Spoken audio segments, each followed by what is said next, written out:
Series का सबसे important प्रश्न है। हमें यहाँ पर बताना है कि जो प्रश्नवाचक चिन्ह दिया है यहाँ पर कौन सी संख्या होगी, ये हमें बताना है। ठीक है, तो जब भी हम श्रृंखला के प्रश्नों को सोल्व करते हैं तो सबसे पहले हम संख्या को ध्यान से देखते हैं कि संख्या कैसे लिखी है, कि यहाँ पर किसी का वर्ग लिखा है या फिर किसी का घन लिखा है या फिर सम संख्या लिखी है या फिर विषम संख्या लिखी है या फिर अभाज्य संख्या लिखी है। इन चीजों को हम यहाँ पर देखते हैं। ठीक है, लेकिन यहाँ पर ऐसा कुछ भी नहीं लिखा है, तो यहाँ पर हम क्या करेंगे, अंतर करके देखेंगे। जैसे यहाँ पर 37 के बाद 82 कैसे लिखा है, 82 के बाद 46 कैसे लिखा है, 46 के बाद 19 कैसे लिखा है, ये चीज हम देखते हैं। ठीक है, तो अगर हम यहाँ पर 37 से 82 की ओर जाते हैं तो यहाँ पर कितना प्लस करके लिखा है, तो यहाँ पर 45 प्लस किया है। ठीक है, उसी तरीके से आगे 46 का पता करते तो यहाँ पर 82 से 46 यानी यहाँ पर माइनस करके लिखा है, तो यहाँ पर कितना माइनस करा है, तो यहाँ पर 36 को माइनस करके लिखा है। ठीक है, उसी तरीके से आगे देखेंगे तो यहाँ पर 46 से 19 लिखा है, यहाँ पर कितना माइनस किया है, तो यहाँ पर 25 को माइनस करके लिखा है। ठीक है, नहीं अगर हम इस पैटर्न को समझ के आगे वाली संख्या बताते तो यहाँ पर पैटर्न हमें समझ नहीं आ रहा है। ठीक है, कभी प्लस हो रहा है कभी माइनस हो रहा है, वो भी अलग अलग संख्या है। तो यहाँ पर हम क्या कर सकते हैं, थोड़ा सा यहाँ पर लॉजिक को समझिए। ठीक है, तरीका देखिए।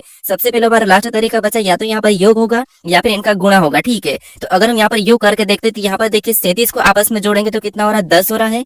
अगर हम 82 को भी सेम तरीके से देखेंगे तो इनका भी योग कितना हो रहा है, 10 हो रहा है।